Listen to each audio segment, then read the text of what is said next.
여러분 안녕하십니까? 여수 MBC 뉴스데스크입니다. 연초 음주운전이 끊이지 않습니다. 한 만취한 승객이 택시기사를 폭행하고 차량을 훔쳐 달아났다가 경찰에 긴급 체포됐는데요.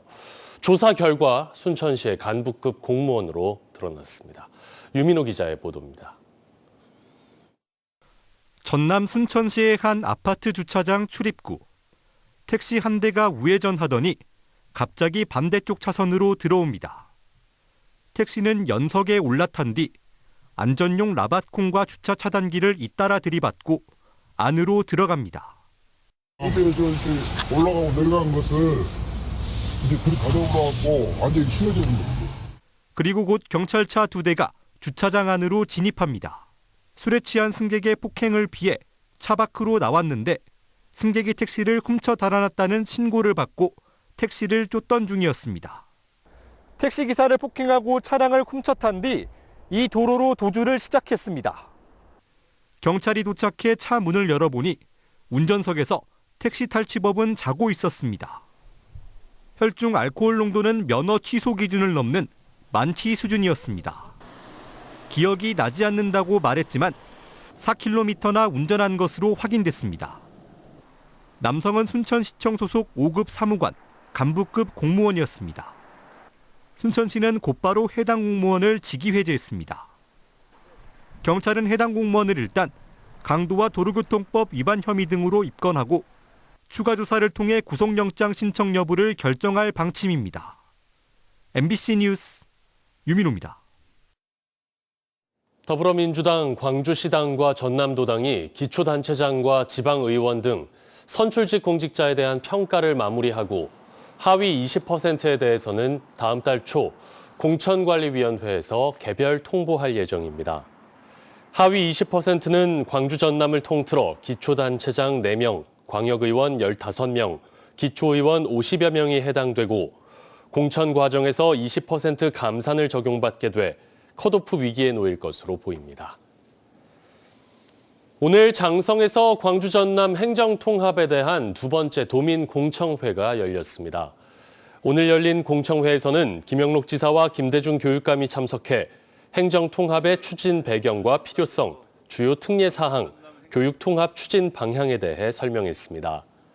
한편 이 자리에서 지역 주민들은 그동안 추진해온 사업의 차질이나 시설 이전을 우려하는 한편 소규모 학교를 유지할 수 있도록 하는 방안도 마련해야 한다고 요구했습니다. 여수시가 광주 전남 행정통합에 따른 대응 방안을 본격적으로 발굴해 추진합니다. 여수시는 행정통합 대응 전략회의를 갖고 산업위기 지역에 대한 재정 지원 등 특별법안 특례 건의 과제 26개와 여수시 핵심 건의 사업 32개 등을 검토했습니다. 여수시는 행정통합에 따른 영향 등을 지속적으로 분석해 지역 발전을 위한 특례와 주요 사업을 전라남도와 관계부처에 건의할 계획입니다. 최근 야밤에 광장과 공원에서 수십 명씩 모여 경찰과 도둑이라는 술래잡기 게임을 즐기는 사람들이 크게 늘고 있습니다. 중고거래 플랫폼을 통해 만나 서로 잘 알지 못하는 사람들끼리 술래잡기를 하고 헤어지는 건데요. 사람의 온기가 사라진 온라인 시대, 인간관계에 대한 갈증이 인기의 요인이라는 분석도 나옵니다. 최황지 기자가 취재했습니다. 어제 저녁 전남 여수의 한 공원. 영하의 날씨에 강풍이 부는 텅 빈 공원에 사람들이 모이기 시작합니다. 이윽고 80여 명이나 모이더니 경찰과 도둑으로 나뉩니다. 경찰 11명 뽑겠습니다. 선착순 앞으로 일렬로. 서로 이름도 나이도 모르지만 완장찬 경찰이 도둑을 잡는 술래잡기 게임이 시작됩니다.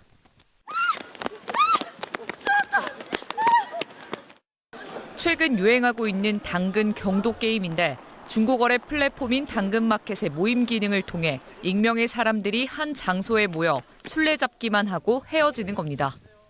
요즘 핸드폰 게임도 많이 하니까 그런 걸 할 시간이 별로 없잖아요. 근데 오랜만에 이런 걸 해보고 싶고 막상 또 해보니까 재밌고 자주 나오게 되는 것 같아요. 1, 20대 위주로 시작했다. 최근엔 30대나 가족 단위 참가도 늘었습니다. 평소에 이런 게임을 안 해봤는데 모르는 사람이랑 하니까 좀 더 재미있었던 것 같아요. 지난해 말부터 시작된 당근앱에 경찰과 도둑 검색량은 23배, 모임 일정도 수천 건으로 15배나 급증했습니다. 처음에는 그 인스타나 SNS에서 유행해서 시작했지만 이제 동네 이웃과의 연결고리여서 이웃들끼리 가끔 인사도 하고 SNS와 보여주기 문화에 익숙한 MZ세대의 놀이문화란 분석도 있지만 온라인 소통에만 매몰된 현실에 대한 반작용이란 해석도 나옵니다. 이제 사람들끼리 관계가 많이 해체가 되고 이런 고독감을 또 느껴지고 그래서 결국은 다른 사람들을 만나러 이렇게 밖으로 나오는 거죠. 근데 이제 어떤 과거의 공동체처럼 너무나도 이런 좀 강한 연대는 부담스럽고 게임이 끝나면 모두 같이 뒷정리도 하지만 뒤풀이 같은 친목 모임은 없습니다. 현장에는 물과 핫팩, 비상약품 등이 구비돼 있는데 운영자들과 참여자들의 자발적인 모금을 통해 마련됐습니다. 하지만 시민 산책로나 광장에서 벌어지는 야밤의 술래잡기다 보니 소음과 안전사고 등 여러 우려 또한 제기되고 있습니다. MBC 뉴스 최양지입니다. 최근 대형 건설 현장 붕괴 참사가 잇따르고 있습니다. 그런데 확인 결과 참사 직전마다 현장의 위험을 알리는 절박한 신고들이 있었지만 제때 조치되지 않았던 것으로 드러났습니다. 이처럼 무심코 넘긴 위험 신호를 AI 기술로 포착해 참사를 막으려는 법안이 추진됩니다. 박승환 기자입니다. 철거 중이던 건물이 순식간에 도로를 덮칩니다. 멈춰있던 시내버스는 형체를 알아보기 힘들 정도로 짓눌렸습니다. 9명이 숨지고 8명이 다친 학동 참사. 기본적인 안전수칙만 지켰어도 막을 수 있었던 인재였습니다. 책임자 처벌이 마무리된 뒤 참사 현장은 최근 4년 만에 다시 공사가 시작됐습니다. 철거 중이던 건물이 무너져 17명의 사상자가 발생했던 이곳. 그런데 참사 전 이미 여러 차례 위험 신호가 있었던 것으로 확인됐습니다. 공사가 불안하다, 건물이 금방이라도 무너질 것 같다, 보행자가 위험하다.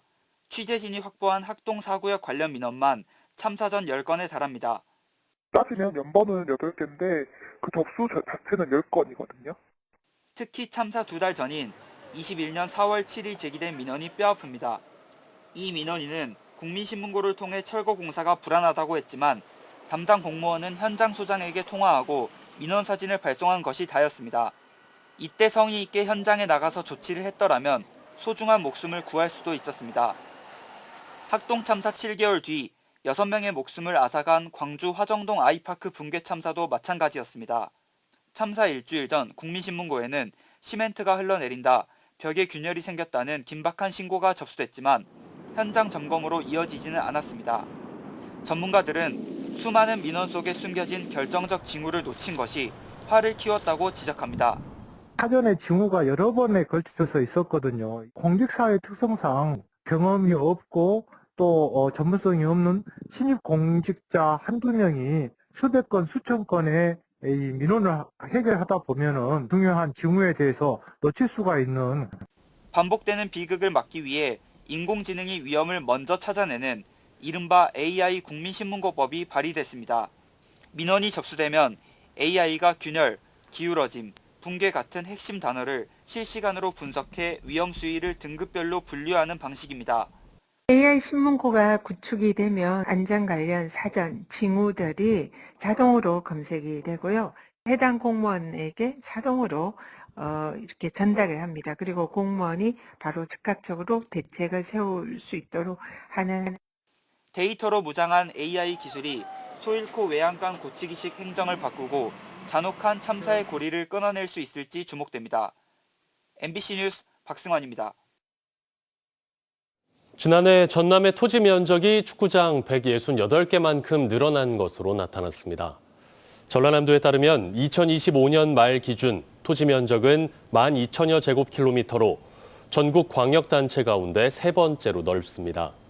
시군별 면적은 해남과 순천, 고흥 순으로 넓었고 전남도는 목포 신항 항만 배후단지 조성 등 공유수면 매립의 영향으로 토지 면적이 늘어난 것으로 분석했습니다. 국립순천대학교가 이번에 등록금을 올리지 않기로 했습니다. 국립순천대는 최근 올해 등록금 심의위원회를 열고 학부와 대학원 등록금을 2009학년도 이후 18년 연속 동결했다고 밝혔습니다. 대학 측은 물가 상승 등으로 재정 여건이 어려운 상황이지만 학생의 경제적 부담을 덜어주고 국립대의 사회적 책무를 다하기 위해 이같이 결정했다고 설명했습니다. 오늘 오전 11시쯤 여수 여천역 인근 도로에서 차량 쓰러짐 사고로 다친 60대 여성을 지나가던 소방대원들이 구조했습니다. 여수소방서 119 연등 구조대는 장비 수리를 위해 이동하던 중 사고를 목격하고 즉시 구조에 나섰고 이후 병원으로 이송된 여성도 생명에는 지장이 없는 것으로 나타났습니다. 절기상 가장 춥다는 대한에 덮친 강추위는 당분간 이어질 전망입니다. 내일 전남 동부권의 아침 최저기온은 영하 6도에서 9도까지 떨어지겠습니다. 여수 MBC 뉴스데스크 마칩니다. 여러분 고맙습니다.